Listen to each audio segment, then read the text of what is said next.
What is Trump doing in the Middle East? Well, to discuss this, I am joined by Alexander Mercouris and Seyed Mohammad Marandi, a professor and an advisor to the Iranian nuclear negotiation team. Also, can add, both of them prolific analysts who are definitely worth following. So, I'm not sure how to read this new outburst of Trump. He's seemingly deliberately appearing unpredictable, or he just might be improvising.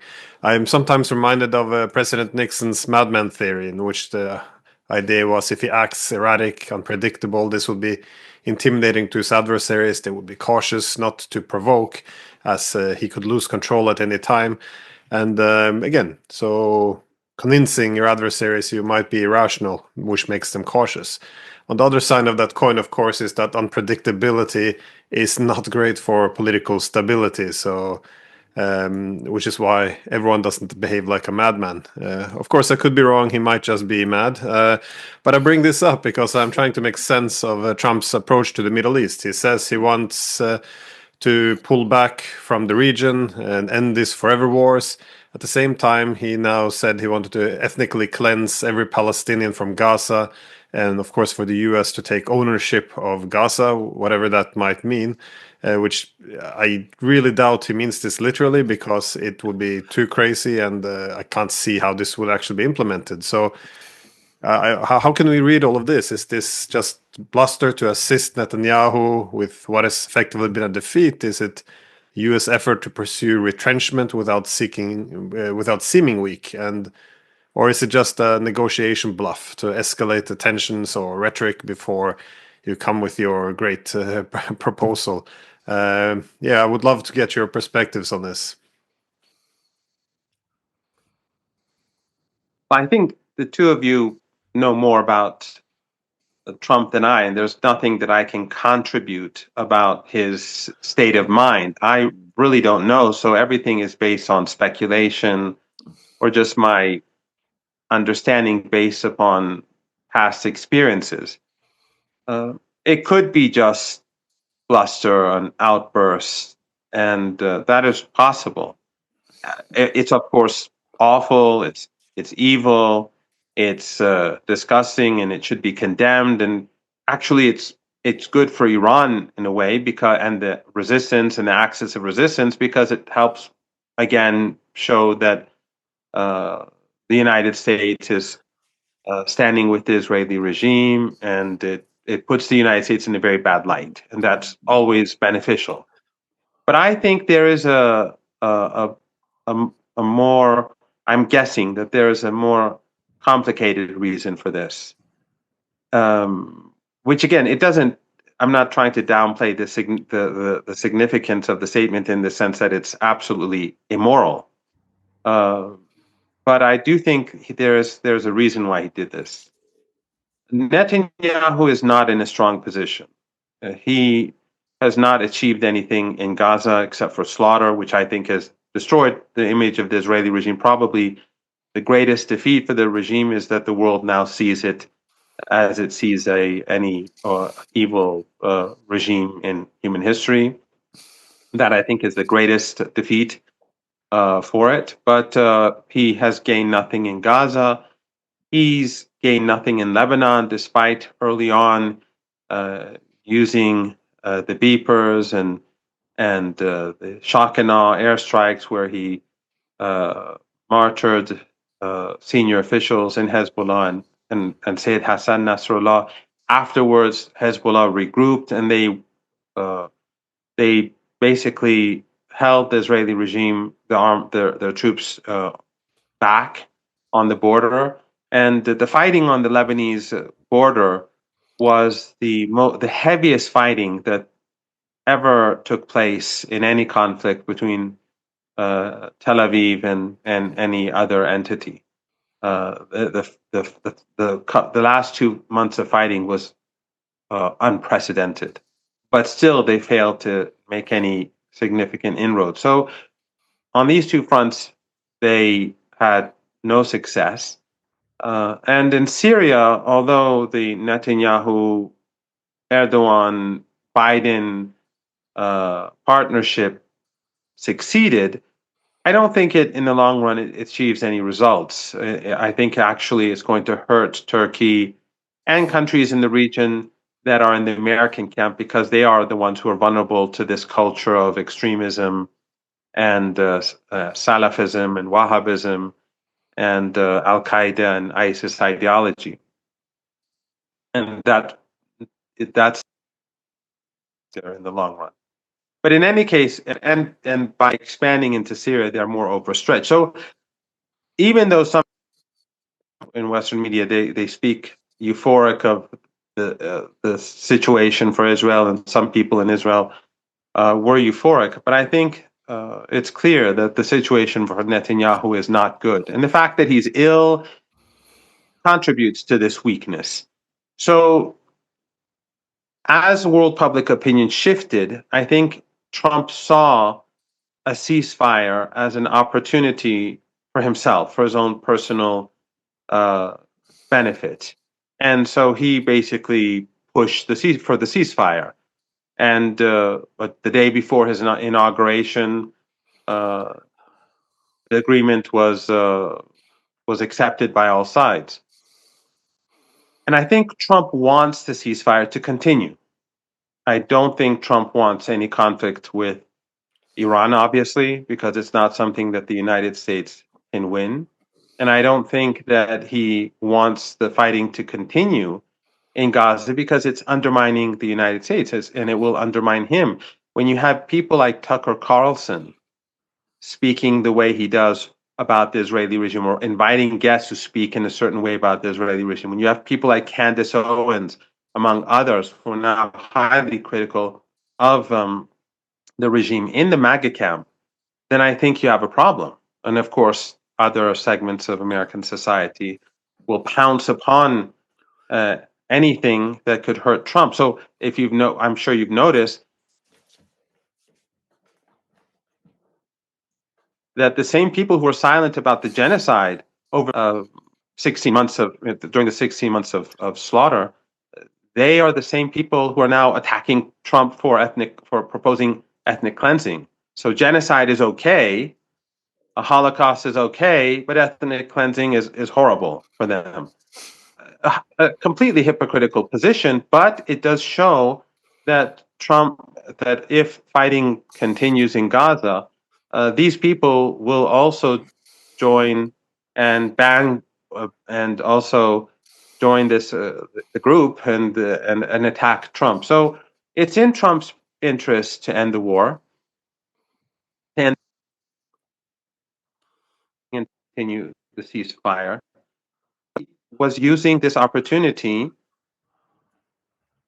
while giving some real concessions to Netanyahu, like the bunker busters that can be used tomorrow to kill women and children again, and perhaps some concessions in the West Bank.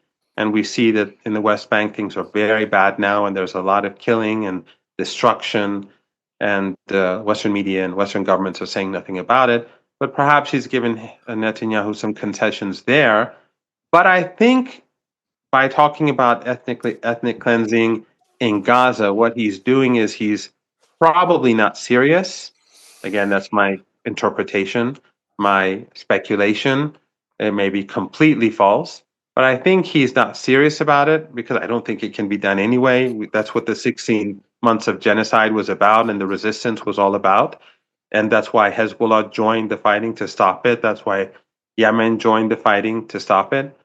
But I think he's giving this fake concession, let's say, what appears to be a concession to Netanyahu, so that Netanyahu, who's been weakened, can go back to his partners and say, look what I've achieved. And so his coalition would hold together, because the key problem right now for Trump is that the second phase is where Netanyahu, the second phase of the ceasefire, is where Netanyahu told his allies that we're going back to fighting. And I think that Trump wants the second phase to move forward. And so there's no solution here. You either go to war or you continue with a ceasefire. And so I think Trump's, again, speculation, what Trump did was that he gave Netanyahu this hope for the future. Maybe Netanyahu sees through it, but anyway, his coalition, this hope for the future, so that they will accept continuing with the second stage. And remember, Trump also said the third stage, that, that's all nonsense, that's unacceptable. So that you can add that. Of course, if there's ethnic cleansing, there won't be a third stage. But I think that's basically it. That's how I understand it. I think that Trump wants to see this ceasefire continue. He wants the second phase to go through, and he's given Netanyahu this gift so that he can stay in power. And that's basically what Netanyahu wants more than anything else. The whole genocide that we've seen, I think, has been immensely destructive for the Israeli regime. I think it's the beginning of the end of the regime. I'm not saying the end is tomorrow or next year, but I think that Netanyahu does not take into account the interests of the future of the regime. It's all about himself, and Trump is using this to keep Netanyahu happy and his coalition intact.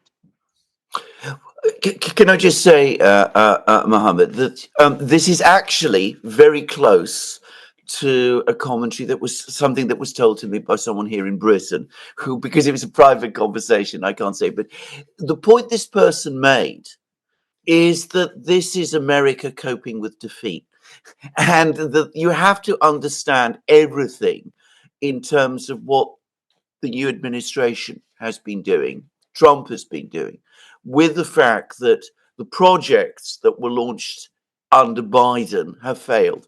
They failed in Ukraine. So, you have to try and find some way to get out of Ukraine without admitting that you've been defeated there. And you've also got to find some way to try to bring some kind of peace, or at least not peace, stability to the Middle East, without again admitting that the entire project that was launched back in after the 7th of October, the attack on Gaza, the attack on Hezbollah, all of those things, that ultimately they failed. Hamas is still there. It is still a force in being. It continues to have the support of the population in Gaza. I think it's now become absolutely clear. Hezbollah is still there. The Assad regime collapsed, but I think exactly as you said, this has created a whole set of new problems and potentially new conflicts. So you see that Trump and the Americans are trying to maneuver. So they're saying, they want peace in Ukraine, but they're threatening the Russians with sanctions. They say that they want to ethnically cleanse Gaza, but at the same time, they want the ceasefire to remain there. They're not talking very much about Hezbollah and Lebanon at the moment. They are talking an awful lot about Iran, though, and that's what I wanted to speak about, because we've had 2 articles from Axios, and we've now seen how integrated in some ways parts of the American media are with the American government. I mean, that's another story, but we've seen it. So one article a few weeks ago says that Biden and his people seriously debated an attack on Iran, and Biden decided that he wouldn't go ahead with it because it was too close to the end of his presidency. And we then had a further article from Axios telling us that an Israeli official came to Washington in November and apparently again previously had lobbied the Trump people for an attack on Iran. And again, the impression one gets, Axios isn't very clear, but it seems that Trump said no. So he's got a ceasefire in Gaza. He's not going ahead so far with an attack on Iran. But that doesn't mean that there isn't enormous pressure on Iran.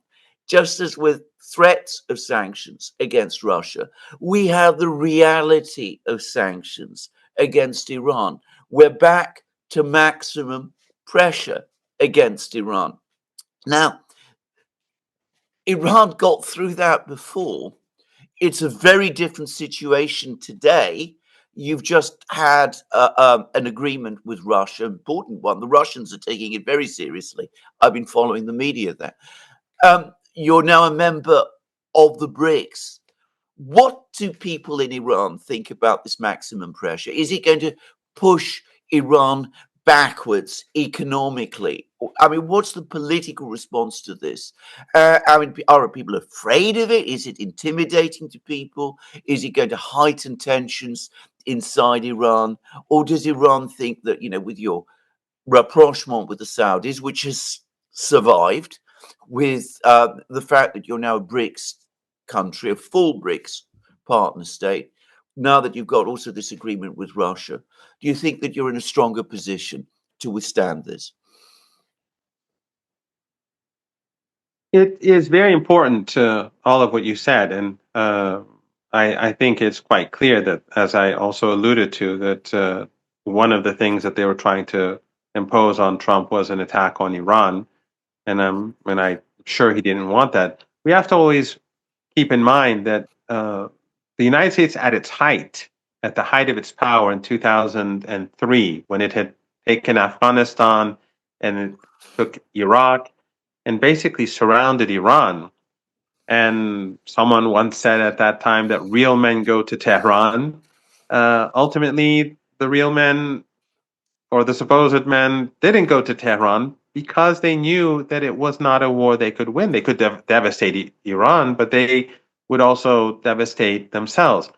Today, Iran is much stronger than it was back then, both inside the country militarily, but also across the region. And as you pointed out, Iran is now a member of BRICS. It's a member of the Shanghai Cooperation Organization. Its relationship with countries across Asia have evolved. Russia, a very important agreement was signed. The relationship is growing rapidly. The relationship with China is growing rapidly. The relationship with India is improving. And as you pointed out, in the region, especially with Saudi Arabia, relations have improved. No thanks to the United States or the West, but partially because of the good offices of the Chinese government that helped the two sign an agreement. I think there's no doubt that ordinary Iranians will see this as a challenge, and that the economic situation, which is not easy for most Iranians, is something that people are always concerned about. The wealthy, the very wealthy in Iran, obviously, they have their own interests, and I'm sure they're doing well under all circumstances. But the majority of Iranians do face the difficulties that exist, and part of those difficulties are because of the sanctions. However, I think the United States, and I think Glenn early on alluded to this, and I want to build upon that. And that is that by doing this madman theory, while you may get some small concessions here and there from Canada or Mexico or whoever, in the long run, I think it hurts the United States more than only did the United States under Obama refrain from fulfilling its obligations in the nuclear deal, the JCPOA, but then Trump tore up the deal. And then we saw the United States, the Europeans, but basically the United States, never take the Minsk Accords seriously, as we saw from Merkel and Hollande and the previous presidents of Ukraine. And then when you look at Gaza now, when Trump says, well, the third stage of the deal is meaningless, it's irrelevant, when it can't be carried out, whereas this agreement was signed or agreed upon, this plan was agreed upon with the support of Trump. And so basically what Trump is doing is he's saying that you cannot trust me. You cannot trust an agreement that is signed by me. You cannot trust an agreement that I helped facilitate to bring into existence. So in future, if Russia wants to negotiate with the United States over Ukraine to end the conflict, because ultimately this is about the United States and Russia, Zelensky is a nobody. He's finished. Ultimately, if Iran and the United States want to have negotiations over another deal, how can Iran or Russia trust Trump? It makes a deal virtually impossible. It makes it almost inevitable that whatever Russia signs, whatever Iran signs, later on Trump will say, "Well, I don't agree with that anymore. So from tomorrow, we're doing it a different way." That is more than plausible. To me, it sounds almost inevitable with the personality that he has. So I think he's damaging the United States, and those who are skeptical of negotiations with the United States will point to this and say, look, these are people who we can't deal with. We can't take him seriously. So this madman theory, I think, doesn't work. And I agree with whoever you spoke to in London about this being an attempt to cope. I think it actually goes beyond Gaza. I personally believe that this Greenland and Canada and Panama and Mexico and all this is an attempt to justify retreat by the United States. Because in my opinion, retreat is inevitable. The United States has overextended itself for a very long period of time. It has, 800, 850. I don't know the exact number of bases. I don't think anyone knows. Probably Trump doesn't know how many bases the United States has across the world, official and unofficial. The economy is in a terrible shape. The United States will have to pull back. And I think that one area where that pullback is clear is in Ukraine, for example, and of course our region too. So I think that by making these proclamations and by putting out these statements and saying some of these somewhat outrageous things, it's sort of like telling people, look over there, look at that shiny object, all is good, and this retreat really isn't all that important. Of course, I'm exaggerating a bit, but I think that's to a degree how it is. It is a consolidation because the Americas is if the United States retreats, they want the Americas. That's their strongest. That's where they are the strongest, and that's why I don't think things will bode well for countries like Brazil. And I think Brazil, contrary to what was believed before, that India was the weakest link in BRICS, I think actually it's probably Brazil that's the weakest link, because Brazil will be under a lot of pressure. And probably if hopefully the North-South corridor is completed, India will actually have a greater interest with BRICS, within BRICS. And one good piece of news that I heard in Moscow was the ambassador saying that the project is now going to move forward much more swiftly because a lot of the difficulties have been resolved. So I think that this is a consolidation. This is both a consolidation. It is a retreat, but it's also a distraction in the broader sense. But I think that it also the mechanism here is to strengthen a weak Netanyahu, and I think that right now, at least, Trump is in the driver's seat and not Netanyahu, and that's why he can do this. Yeah, it's interesting that you mentioned that the other side of the coin of the madman theory, which is the unpredictability. Because, well, obviously in Europe, this is in any alliance system, this is you need predictability. Look at the Europeans. We effectively went to now somewhere between a proxy war and a direct war with Russia, the largest nuclear power. We put ourselves on the front line, and suddenly no one would have done this unless the US was standing behind the Europeans. And now Trump saying, well, I might just take Greenland. Again, it's probably going to get some base deals, some quite extensive in order for Denmark to be allowed to keep its territory. So he'll be able to squeeze out something. But of course, this is a bit of a shock to the Europeans that the protector was the one who's now coming for us.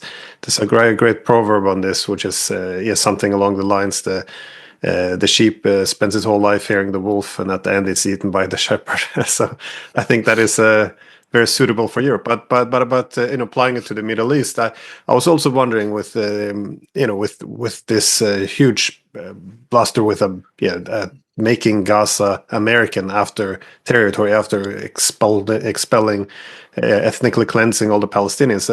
I don't think it's going to go through with it, but the mere rhetoric of this, the unpredictability, which is deliberately trying to signal, what is this going to do with its allies? So many of the Arab governments, Saudi Arabia, for example, surely they can't feel too comfortable because they also put themselves on the front line as well, not just against Iran, but they made themselves very dependent. So how do you see this? Do you see predict any big changes coming forth? Will this incentivize the Saudis to maybe continue this path of improving relations with the Iranians, or have you again? This is all happening all very fast, so I guess it can't be too much development just yet. Well, actually, if I was the Iranian foreign ministry, and I had some role in using that position to troll the Americans and the Europeans, I would offer to send troops to Greenland to protect it from any American aggression. But that is exactly as you put it. It's the shepherd now is busy eating the sheep, and I think that Europeans are, I'm sure, at least a portion of the elites in Europe are thinking about that very quietly. Not out loud, but quietly they're thinking, we've been always saying how Moscow and Russia, they're a threat to us, but ultimately we see that the threat comes from the United States. Actually, I think that this is another element that the United States or Trump doesn't take into consideration. First of all, with regards to Saudi Arabia and these countries, first of all, the whole Gaza genocide was a selfish act by Netanyahu. I mean, it was completely immoral, it was barbaric, and it exposed the regime. But it was a completely selfish policy pursued by the regime. It destroyed the image of the West. It destroyed its soft power. Never again can they speak about human rights in Russia or China, Iran, or anywhere, because everyone has been watching what's going on. But the Israelis never care. They, for them, it's just themselves. And here, I think that this is a part of it. What the Israelis did during this almost 16 months of genocide was that they have weakened all of these Arab countries and even Erdogan by showing their hypocrisy, by the sheer fact that they were silent or they never did anything to support the Palestinians. They were all weakened, some more, some less. Erdogan, of course, through his speeches and bluster, his base. He's sort of like Trump. He has a base that will stick with him no matter what happened. But many have turned against it. And in the region, in Jordan, in Egypt, and Saudi Arabia, and elsewhere, people have been very angry because of the silence of their government. So Netanyahu has weakened these countries that are in the American camp. But what Trump did, I think, further weakens them. Because it doesn't matter if Saudi Arabia has given the green light to expel all these Palestinians, or if Egypt has given the green light, or Jordan has given the green light.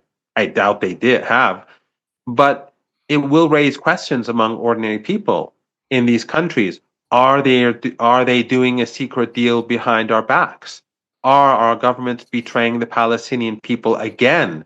And this only uh, further undermines these regimes. So the last 16, 17 months have been disastrous for all of them because of their indifference, their silence, or their collaboration, exporting oil or transporting goods, or doing trade, or preserving political ties. It's damaged them, but this has just taken it a step further. And in addition to that, you see the destruction of Syria, which, as I said earlier, is a threat to Saudi Arabia. These Wahhabi groups, these Salafist groups, Al Qaeda, ISIS, the countries that they threaten first and foremost are countries like Egypt, Saudi Arabia, Kuwait, Qatar, potentially. And it also, by the way, this policy is going to further the divide between the Saudis and the Turks, and the Saudis and the Emiratis on the one hand, and Qatar on the other. So they're only making it. What Trump has done is that he's made it more complicated for the U.S. camp, and it's going to make these countries more in a more difficult situation, potentially more closer to some form of instability. And we have to remember that when well over a decade ago, 14, 15 years ago, a young man in Tunisia burned himself alive in protests because of local injustice. That created uproar across North Africa and West Asia, and it brought down governments.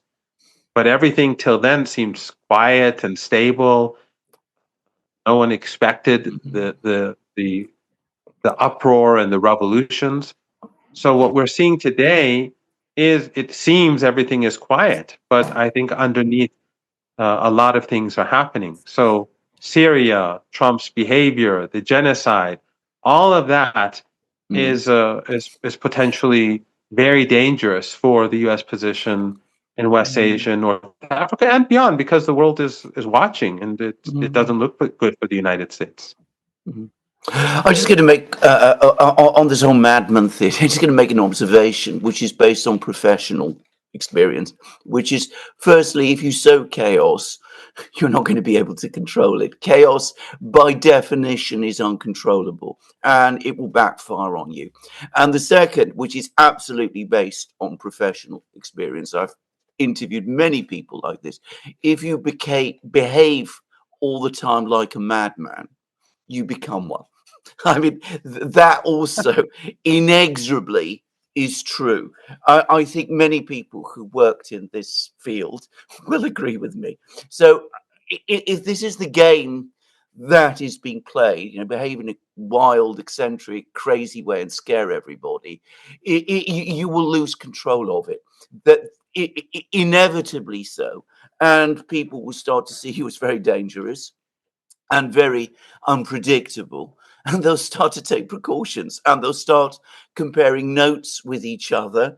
And here, perhaps, it's worth making a point about Iran and its region, because Iran has never been at war with the United States. I mean, we've had very difficult relations with the United States since the 1940s, but there is no objective reason why Iran and the United States could not be friends. None. Whereas, if you look at Iran's region, I mean, we talk about Russia and Iran. As every Iranian knows, as many Russians know, you've had a long history of wars with each other. I mean, there have been wars during the Tehran conference in 1943. Very few people know this, but there were Russian soldiers in Tehran occupying the city alongside the British. There's been a very difficult relationship. And the reason that there are apparently very few transportation corridors between Russia and Iran, and that they have to be built now, is precisely because the relationship was not an easy one. And of course, with Turkey, it was exactly the same. I mean, Iran has had long histories with the Ottomans before, and even with secular Turkey since then. And despite Syria, despite all of those problems that exist now, my own sense, and I'd be interested to see what you say here, I think that there is now starting to be a greater understanding between Iran and Turkey at all sorts of levels. You have a president in Iran who speaks Turkish, who is interested in Turkey, so I understand. And of course, Turkey itself has been looking increasingly towards the BRICS. It's become a partner state of the BRICS, and it seems to be developing those relations. And of course, I'm not going to even start with the issues between Iran and the Gulf, because I mean they're all very well known. So America actually is losing potential friends through this policy. It's losing potential opportunities through this policy. It could actually, if it changed its approach, have a very strong and good relationship with Iran. It is not impossible. Now, can I ask a few questions specifically? Apparently, Mr. Whitegoff is going to be acting as President Trump's envoy with respect to Iran. Now, envoy suggests that at some level, at some point, there's going to be some kind of diplomatic contacts, because you've got to be, if you're going to be an envoy, presumably you're going to have to speak to the Iranians in some form. I mean, is this seen as a hopeful sign? I mean, he was the person who apparently told the Israelis, you've got to have the ceasefire in Gaza. And he apparently used salty language to get Netanyahu to accept that. So he looks like somebody who might be interested in building bridges. Do people in Iran see this as an opportunity? And if there is going to be an attempt, ultimately, through all the bluster and all the noise, a serious attempt to try and re-establish relations, what would Iran be looking for in order to try to get relationship going with the United States? I don't think Iran is going to change its foreign policy, but is there other things that the Iranians could tell the Americans? Finally, the Americans are listening, that the Americans might want to hear and be prepared to work with. These are just stray thoughts, but I'll be again interested to hear your views. You know that before the coup in 1953, Iranians had a favorable view of the United States. They saw it as sort of, or many Iranians, as like anti-colonial and different from the Europeans. Now, of course, those who know American history may not see this as an accurate understanding of the United States before 1953. But in any case, the perception in Iran towards the United States was very different than their perception towards the British or the Russians. And that all went downhill after the coup, where the United States overthrew the national government and reinstalled the Shah, and then helped him through creating a brutal secret police to maintain power until the revolution. And during the revolution, the Americans under Carter supported the killings on the streets of Tehran and other cities. And after the revolution, they used the embassy to undermine the country, and they gave refuge to the Shah, and then they supported Saddam. And so it just continued to get worse and worse. But I think you're absolutely correct. The United States and Iran, and not just Iran, this region, if it wasn't for one major factor, there's no reason why the relationship between the United States and the people of this region could not be infinitely better. But the reason that it isn't is Israel. It is because the influence of the Israeli regime in AIPAC and its lobby in the United States is immense. And again, the Israelis, or Tel Aviv, has acted, its interests are detrimental to the interests of Washington. I think that the burden of Israel for the United States is enormous, and its existence is detrimental to U.S. interests. But that's my view. Um, the Iran and Russia, as you rightly point out, have a history which is not positive, has not been positive. The wars in the past, also the Soviet Union, but ever since the collapse of the Soviet Union, Iranian-Russian relations have evolved, and especially during the last 3 years, they've evolved very rapidly. And ironically, it's been the United States and the Europeans that have acted as the catalyst. Otherwise, the North-South corridor is something that should have been developed decades ago. But as you rightly pointed out, because of that mistrust, and also because we have always been Eurocentric too, and both us and the Russians, we've always been, even though we know we've been saying that the world is changing and Asia is rising, but we still have that old tendency to stick to the past, to cling to something that is literally melting before us, like ice under the sun. Well, so we weren't really thinking about Russia. We thought Russia. Perhaps we did think that Russia was just a gas station, and that it had. And probably they were thinking the same about Iran in many respects. But the United States has forced the two countries to rethink things, and now the two countries see that the potential is huge, and that they've made such a huge mistake by not rethinking their policies or building this relationship decades ago. The top two countries in natural gas reserves, two countries with huge mineral reserves and oil, and of course the North-South corridor is itself has huge potential for Russia, its trade across East Asia, Southern Asia, and the Persian Gulf region in Africa, but also for Iran across Russia with all its potential and beyond, because wars won't be forever. Iran's trade with Europe and the trade of much of the Asia could go right through this corridor towards Europe when ultimately the war comes to an end and things change, whether it's 1 year from now or 10 years from now. So this has the relationship between Iran and Russia has changed dramatically, and it's not going to be reversed. And another problem with this madman behavior is that even if Trump wants to have a better relationship with Iran and Russia, this behavior not only makes it almost impossible to negotiate and to trust any negotiation, but also it enhances the position or belief that you can't put any eggs in the American basket.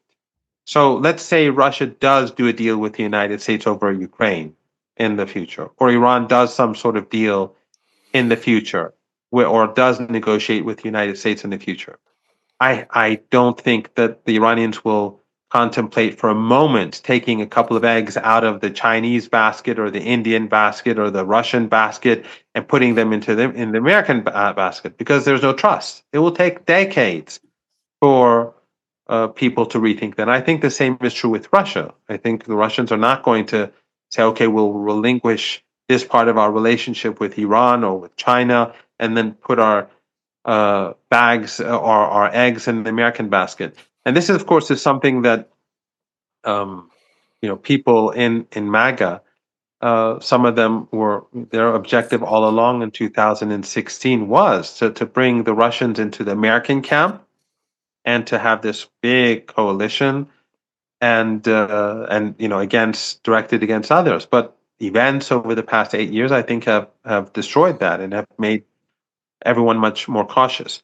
With regards to the United States, I have serious doubts that there will be negotiations.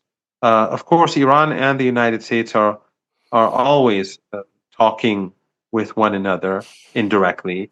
They exchange messages, that they do indirect negotiations. There have been times when we've had direct negotiations. We had 2 years of negotiations during the Rouhani administration, where we ultimately had the JCPOA, but we gave many concessions, too many, in my opinion, and we signed a deal that I think was unbalanced. But Obama didn't fulfill it, and Trump tore it up. So we have this long experience, and then we have Trump, which we can't trust with these statements that he makes and the threats that he makes. So it's hard for me to imagine at this stage that there would be any form of direct negotiations between Iran and the United States, unless Trump seriously rethinks his policies. And that is not impossible if what some of our friends and people who are much more knowledgeable than myself, if some of the things that they say turn to become true, and that is that the United States, if it faces serious economic challenges, if there's a rapid decline, which I think is quite possible, especially now with all the disruptions that we're having, the supply chains being threatened, things are all with the United States has all sorts of debts now. If the United States is forced to pull back significantly, then it may start rethinking everything. That's not impossible. But at this stage, I don't see that happening. But I do think that it will be business as usual. So for the time being, I think Iran is going to continue to develop its relations with Russia, and with its other partners, and that's where the future lies anyway. Even if by some miraculous shift in the United States, relations go to become normal, the fact is that the future is in Asia, and it's not in Europe and the United States, especially in Europe. So I think that while Iran would like to have a reasonable relationship with the United States, I don't think that anyone here who is serious believes that to be possible at the moment. And you pointed this out, and you're, as a lawyer, I think you're in the best position to talk about this. The lawyer is the person who makes the decisions at the end of the day. If you're negotiating and you have a lawyer who's inconsistent, constantly changing his position, says things that don't make sense, one day says one thing, the next something different, that lawyer is not going to succeed. And either you're going to have to change the lawyer, or you're just going to have to walk away from the table. Iran-Turkish relations are a bit different. It's more complicated. Of course, Azeri and Turkish are not the same. They have similarities, but the leader is Azeri, Ayatollah Khamenei. Khamenei is an Azeri city in Iran. Marandi, my name means from Marand, which is another Azeri city very close to Tabriz. And of course, the president is from Tabriz. But I think actually Iranian Azeris, their view is that the Republic of Azerbaijan belongs to Iran, and so they are very nationalistic, and their religious identity in general is probably a bit above average than the ordinary Iranian. But having said that, I think that Turkey is, from what I'm hearing from inside Turkey, from my friends in the AK party, because Iran has a very long relationship with the party. Iran helped them come to power. The rise of the party under different names. It was, the movement was created by Najmuddin Erbakan, who was if he was alive today, he would be very different from Mr. Erdogan. He was a very sincere and courageous person who created this movement in the country. And I think the relationship, I think he would have been a part of, Turkey would have been in BRICS by now. His relationship with Iran and Russia would have been completely different, and we would have had a very different West Asia. But I think Mr. Erdogan, from what I understand from my friends in the party, and also people from outside the party, I have friends among them too, apparently there is buyer's remorse. In Syria, they never expected to take the country. They never expected to even take Aleppo. The objective apparently was to reach the outskirts of Aleppo so that he could have a stronger hand at the negotiating table. But Syria collapsed. And really, I mean, you've spoken about this a lot. Others have spoken about this. I don't want to go into the details because I think everyone knows. But there were really, Iran and Russia really weren't in a position to stop this from happening. And there are different actors who can be blamed, but I think partially the tilt to Saudi Arabia and the Emirates caused a lot of difficulty.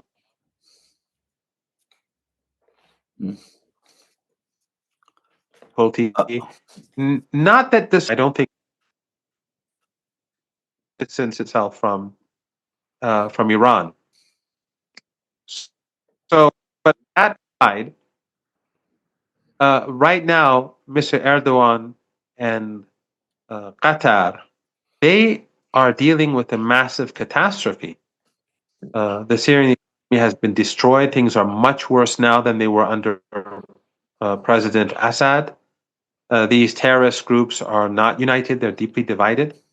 The economy, the bureaucracy has fallen apart, and the Israelis have destroyed the country's much of the country's infrastructure, what was left of it, and they've occupied new territories.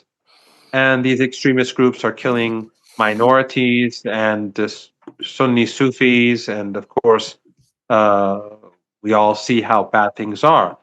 So, and this is like a black hole for Turkey because they're the ones. It's theirs now. They own it, and I think that Turkey is recognizing, despite the initial euphoria, that this is not going to end well. So Turkey has tilted towards Iran after a couple of weeks of euphoria. They are now trying to find some sort of solutions through negotiating with Iran. Iran wants Turkey in our camp. Iran wants Turkey to be with Russia, Iran, with BRICS, with the Shanghai Cooperation Organization. But I think Mr. Erdogan, he is sort of like Trump. He's, people would always say Erdogan's very smart. He knows how to play both sides. But again, when you're always playing both sides, at the end of the day, no one trusts you. And if you don't have anyone's trust, I think in the long run, the damage that is caused is much greater than the benefits that are gained. I think, I just want to make one, final comment on what you said about the Western-centric assumption, because I think this is something that I see at the heart of a lot of flawed analysis and assumptions coming out of both the US and Europe, because the assumption is that ultimately the Russians, as well as Iran for that sake, will prefer to look towards the West. This is always evident in the rhetoric, also how they assume the sanctions would play out. And to some extent, of course, on the Russian side, is partly their fault, because from the early 90s, they just had again, put all your eggs in one basket that is only lean towards the West. And this only lean to one side policy, it really hit back at them. It made them way too dependent, but also it affected the relationship with the rest of the world. For example, with Iran, I think they were often all too willing to use that relationship with Iran simply as to enhance their own market value in terms of getting an entry to Europe. And if necessary, they can, get invited to some nice meetings. They would be willing to sell out the Iranians if required. But this was under the whole premise that the only future there was to integrate with Europe. There was no other game in town. Well, I think around 2014 is when all of this changed. Around 2003, the Chinese developed a Belt and Road Initiative. Then they started to go for aspiring for technological leadership. In 2015, they also developed this Asian Infrastructure Investment Bank, began to diversify financial instruments.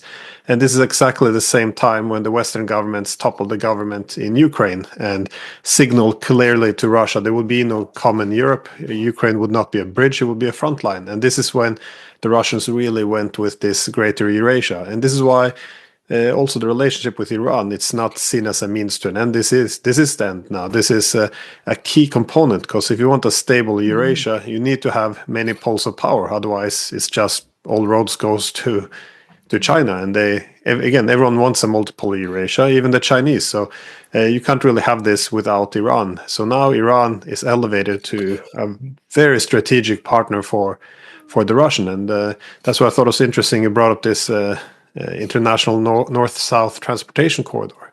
So for any of the listeners who are not familiar, the context would be that, you have this corridor from Russia, Iran down to India, so consisting of railroads, seaports, and again, it's not just the physical connectivity, but once you have this strengthened physical connectivity, not only is more favorable trade, but it will influence the supply chains, technological cooperation, the industrial cooperation, the terms of payment, insurances, energy, everything is transformed. So this is a huge development, and I also think that it's good for if the Chinese want to develop Eurasia, which is an alternative to the US-centric economic system.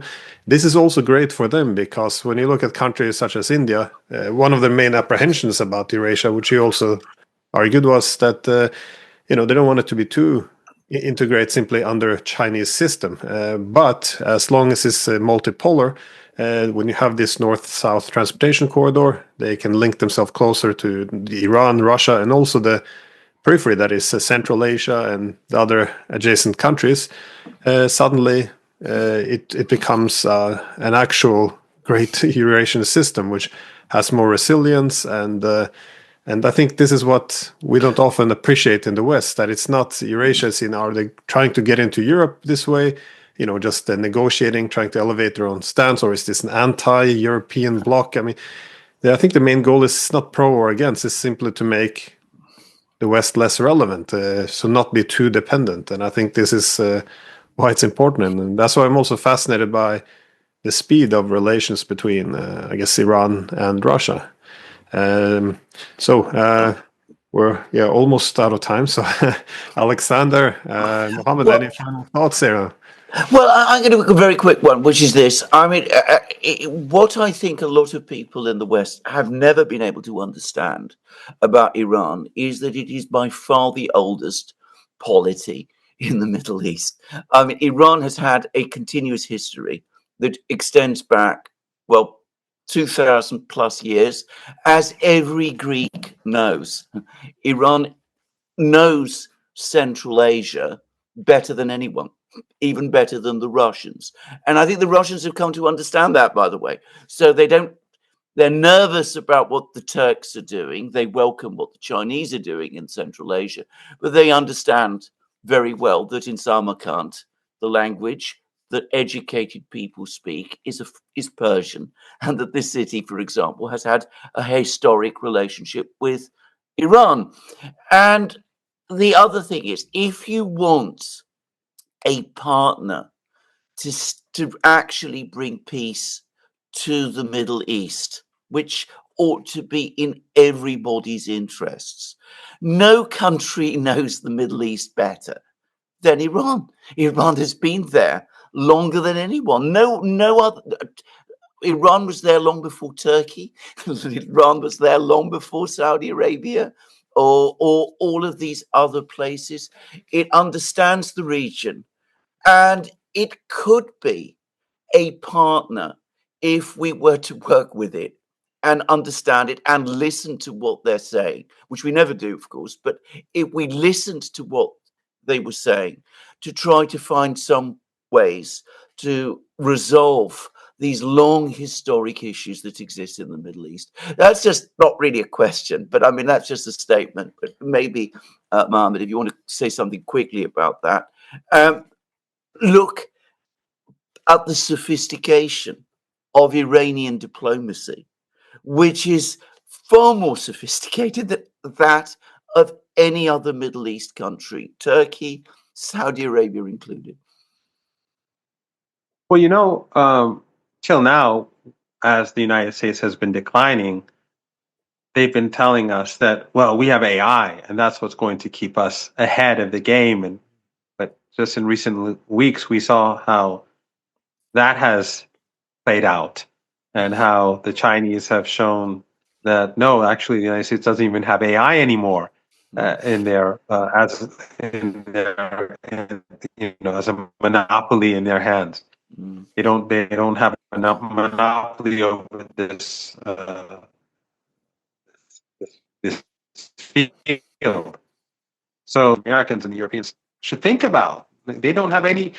They push the Russians away because of their foolish expansionism in Eastern Europe. They're pushing the Iranians away. They're pushing everyone towards each other, and that's actually the direction that the world was moving anyway. They've only, acted as a catalyst to push this forward more swiftly. And Iran, as you rightly point out, it's a very old civilization, and Shia Islam has this unique characteristic that it's the gates to ijtihad, the gates to jurisprudence are open, and that's what makes it time and place so important in Shia thought, and that's what makes it so dynamic, and so that's why it's been able to survive the Islamic Republic under such extraordinary difficult circumstances for over 4 decades. So, and this is something that the Americans don't appreciate because of things like USAID. As an example, the Americans, and this is true about Russia as well, the Americans, they fund these people and organizations that say what they want to hear. These so-called Iranians, these Russians who are always saying that Russia's lost the war. For 3 years we've been hearing Russia's defeated. And then what's the reality, though? It's something very different. Or Iran is always being defeated. After the ceasefire or before the ceasefire, they were saying that Iran is weakened in the region. They've been saying that for decades, but it never weakens. It never falls apart. Why? Because the Americans spend money on people to say what they want to hear. Those people use that part of that money to pay off people inside that. It's a circle. So they fund people to say what needs to be said, and the people in government, in the deep state, in the Senate and the House, and in all of them listen to these people. They believe their analysis. So everyone believes everyone else. Billions of dollars are wasted, and the United States always gets it wrong. Russia is always losing. Iran is always losing. The Chinese cannot innovate. Yes, they can make goods. They can steal our ideas, but they're DeepSeek. What's that? they just can't seem to understand that they are living in a bubble. And that bubble is about to burst. So, although I don't have any sympathy for Trump, I don't like him. But the fact is that the United States, the deindustrialization of the country was brought about by the state. Now, Trump wants to reverse it. I think it's way too late. I don't think you can just bring about, by tariffs to create an incentive for the industrialization of the country. I think that this will take decades, and the disruption will probably be worse than any benefits that come from it. But I do think that a lot of what Trump is doing is a response to the reality of the past few decades, where the United States got everything wrong. In the 1990s, they were at the height of their power, seemingly, because the Soviet Union had collapsed. They won the war in Kuwait, and the ghost of Vietnam was gone. And they squandered all that. Why? Because they believed their own nonsense. Iran is going to fall. Russia is collapsing. And now the United States is beginning, or at least some people in the United States are beginning to understand that something is deeply wrong, but they don't understand that the solution is something very different. The solution is to rethink relations with Iran. The solution is to rethink relations with Russia, to rethink the situation in Palestine, to rethink the relationship with China. And until the United States moves in that direction, I don't think things are going to get any better. I think actually things are going to get more difficult for the Americans. And of course, that's also dangerous for the rest of the world, because the decline of the United States is a good thing on the one hand, but it also makes the United States more dangerous. And that itself is a further incentive for strengthening bonds between Iran and Russia. And I think Iran and Russia and other countries in BRICS and across the world are taking this into account. Yeah, I think, well, on one hand, I do think that narrative control is an important component of great power politics if you can control the main story. But of course, on the flip side of that coin is in its excess, one does seem to detach oneself from reality. And I don't even think this is just an American problem. I see this in Europe as well. The commitment to the narrative and anyone who challenges it or the ferocious response. It's this, as you said, this bubble. It's really defended quite well, and as someone sitting in Europe, my greatest concern is that we're deluding ourselves. I see the papers every day; they're talking about a world and reality which doesn't exist, which they made up. Well, like you said, the Chinese are copying everything from the Americans. The Russians are just a gas station. The Iranians, they're just fanatics. Everything's waiting to collapse because all their people actually hate their governments over there, and they just can't wait for us to come and save them. So no, I think we're burying ourselves in this foolish, made-up reality. Anyways, Mohammed, Alexander, thank you both so much. This very interesting. So thanks again. Thank you very much for having me.